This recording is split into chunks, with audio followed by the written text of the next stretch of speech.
Oh, folks, I just got done taking the turbo manifold off, and now you get a real good shot of the damage down there. Big old window. Whew, that was 14.5 psi on stock internals. Lasted about a month before it completely exploded.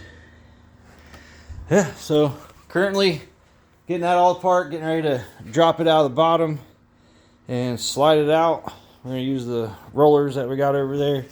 And then we're going to start stripping this guy down, get it cleaned up, transfer components over to this one, and then swoop up in there and get this thing going. I miss driving this car. I miss it.